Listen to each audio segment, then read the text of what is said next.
welcome. Today I have a double-sided art card. The size I do is 3 by 4, but you can do whatever size you want.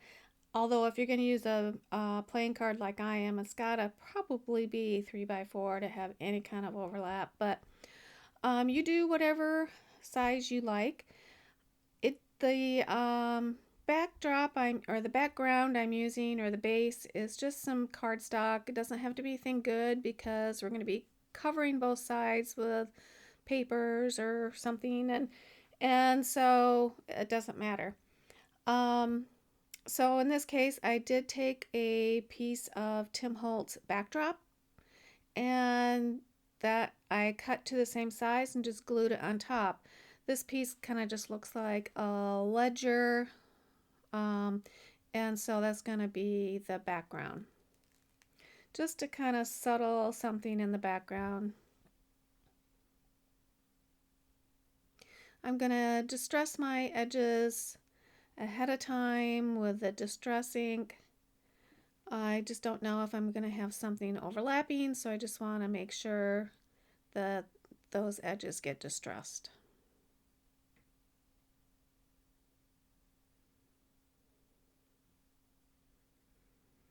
So I am going to take this playing card. It's just a old set I have. And actually, the older you have, the better, because these are kind of like have like a linen feel to them.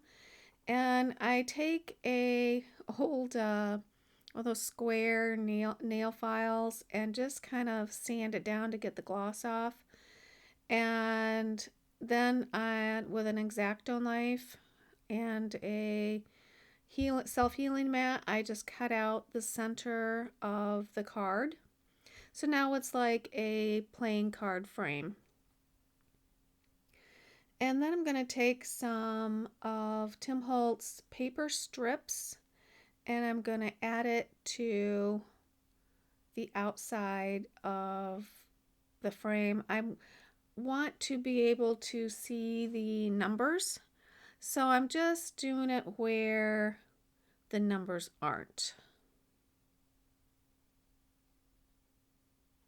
Sometimes the paper strips, there's like 3 different sizes of paper strips, and some are exactly the size I've made here, which I'm not sure, maybe it's 1/2 inch, and some are thinner and some are fatter.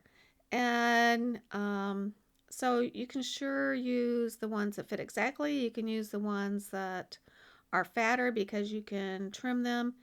If you use the narrower ones, then you might have to double up, or just be okay with it not covering the whole edge.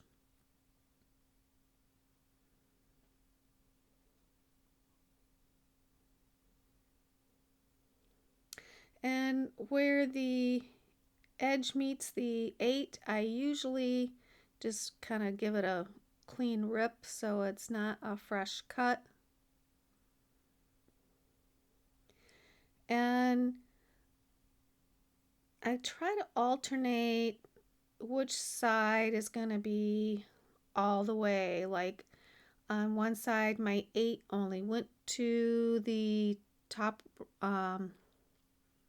it met the other piece at the top, where this side, the 8's going to go all the way to the bottom. So it just makes it kind of, gives it a little bit different look.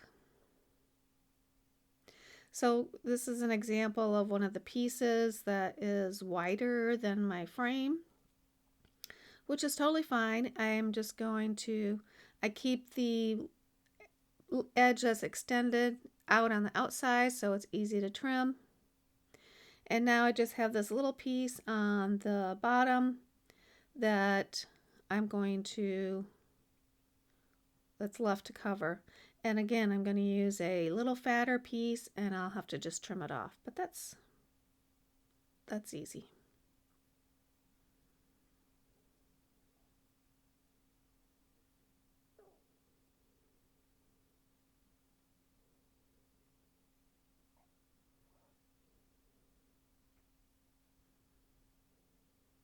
Kind of makes a patchwork frame, and I really like how it looked.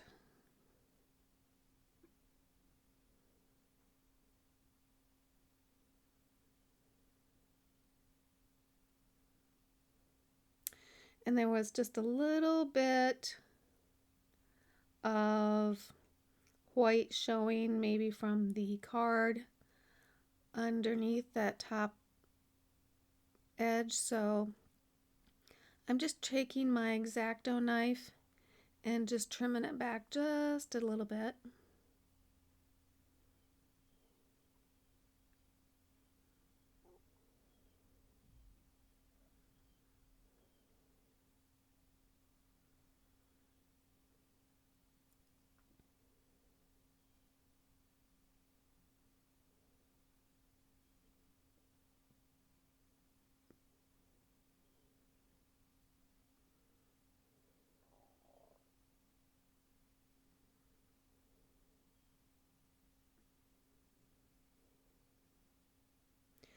And I'm adding distress ink on the inside and outside edges.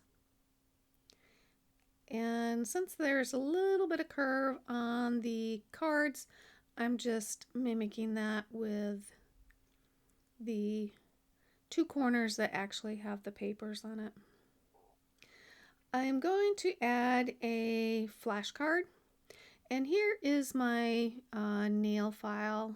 It's kind of a square deal that I use for just kind of scuffing up. It's really easy to hold. It's got different levels of grit, so if you just want a nice little scuff, which is what I use the most, just a little scuff. And so I scuffed up just to get that gloss off the flashcard, and then I added some distress ink to give it so it wasn't white.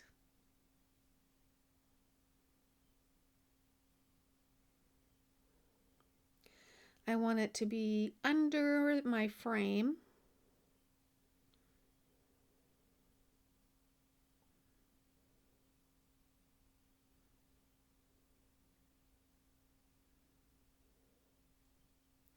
So I'm just figuring out where I want it and putting a little glue on the frame.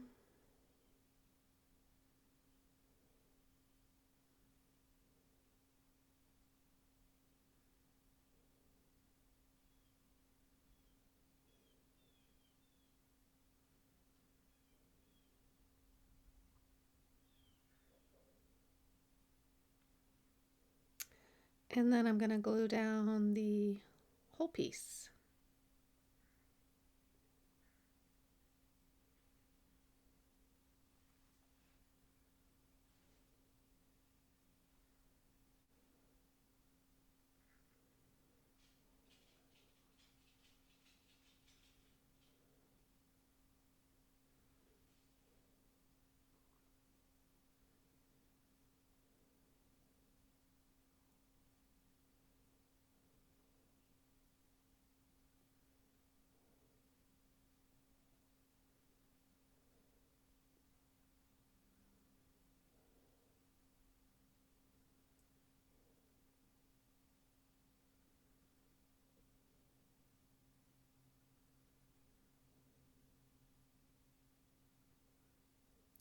I'm just making sure that it gets secured good.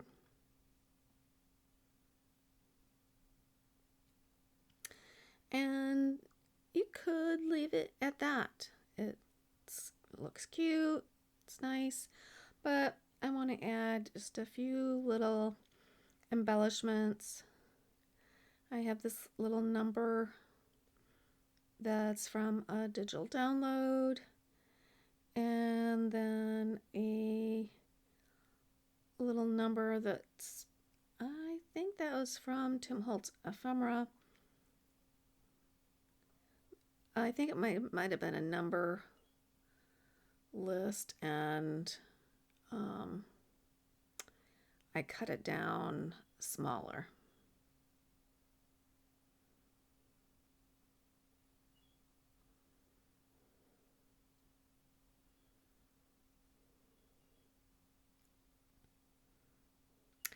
I I have this butterfly, and that's going to go above the life.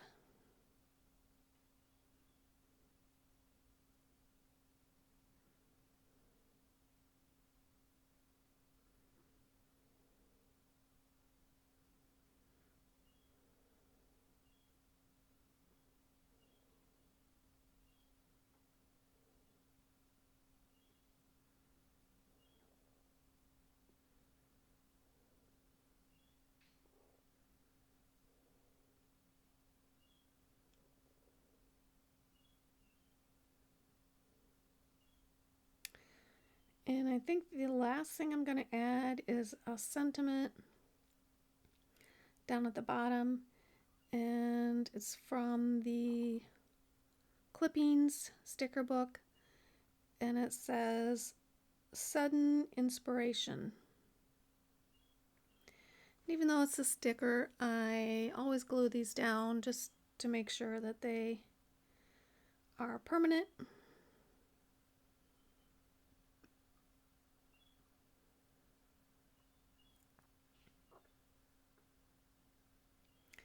And I'm just going to give it a last brush with the Distress ink.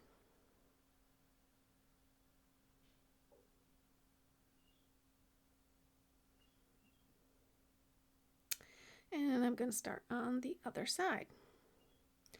Now I'm taking a pocket. I'm drawing a blank on what it's called. A pocket something. Pocket card. That's what it was. Tim Holtz pocket card. This is the medium size, which is 3x4. So it will cover the entire card, and that will be the base backdrop of the back side.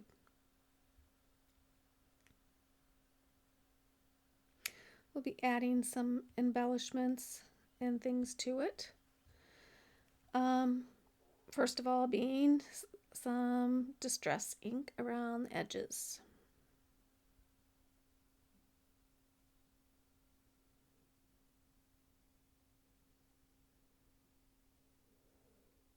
Now, the pocket cards are like a collage. They've taken a bunch of things and collaged it together.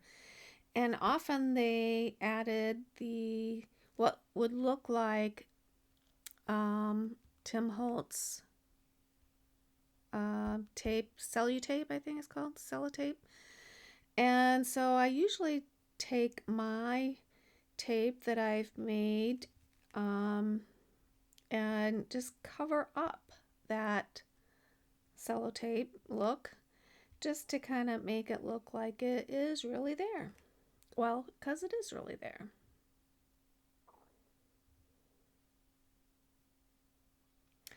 I'm adding a stamp into the red label portion, and it's from the field notes. It has a butterfly on it, and I stamped it with some embossing, the Versamark embossing stamp, and then I put on some embossing glaze. This is the color Scorched Timber, so it's a dark brown.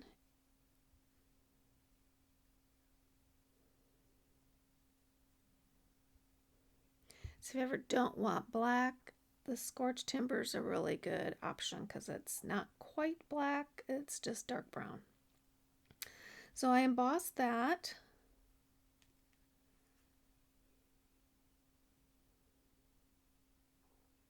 And then I add a little more sellotape on that edge.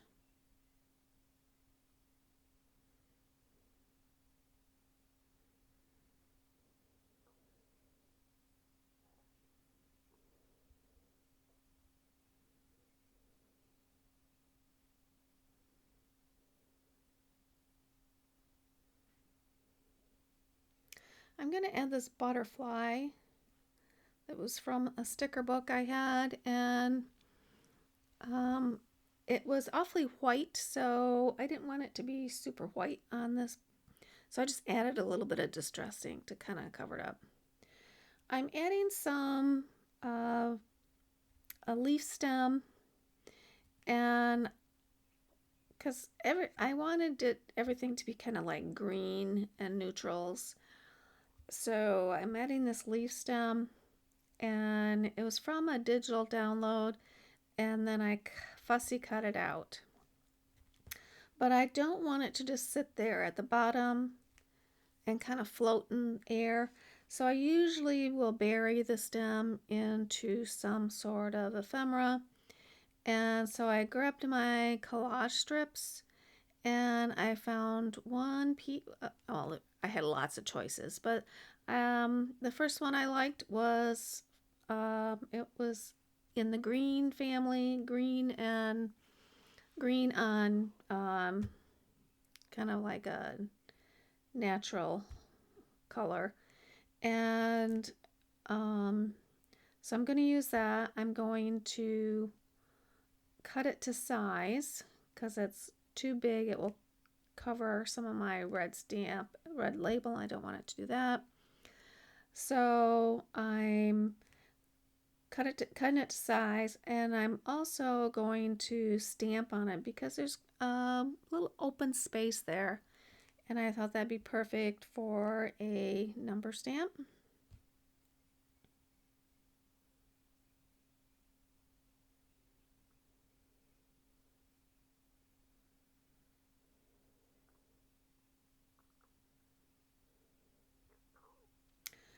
I'm adding Distress Vintage Photo to everything to knock down any white colors and to add some age to the collage strip and the number strip that I have there.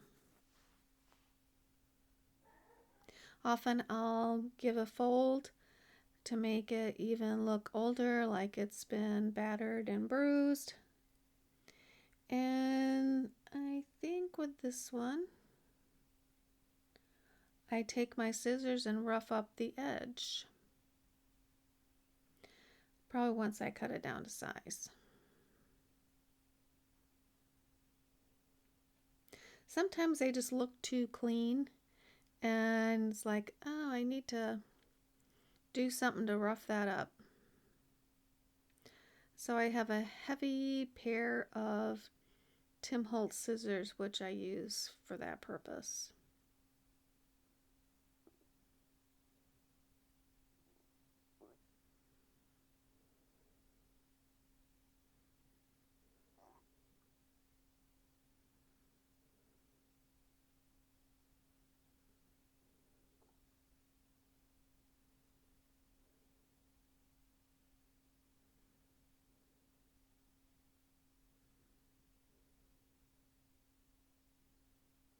And once I rough it up, that's removed some of the distress ink, so I'll reapply some distress ink.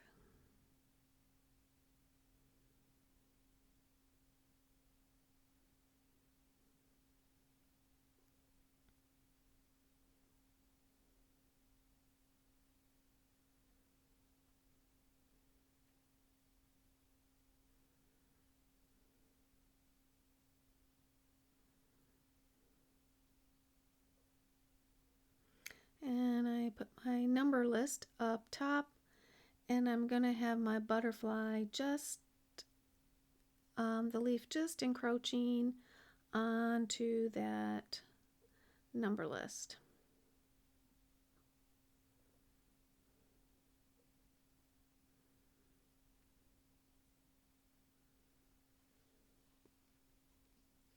And this card has a little area at the top that kind of looks like it's blank. There is some very faint writing there, but I thought I would take a stamp and just stamp over that area just to give it a little more presence.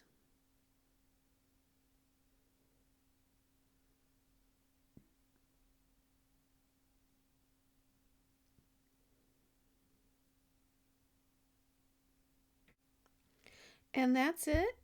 I hope you enjoyed this piece. I have some final pictures coming up. You're going to see this card come back again in maybe the next one, I think, that I do in this whole series of these cards. But if you haven't subscribed, I invite you to. And if you liked this project, please give me a thumbs up. I'd appreciate it. Either way, I hope you have an awesome day.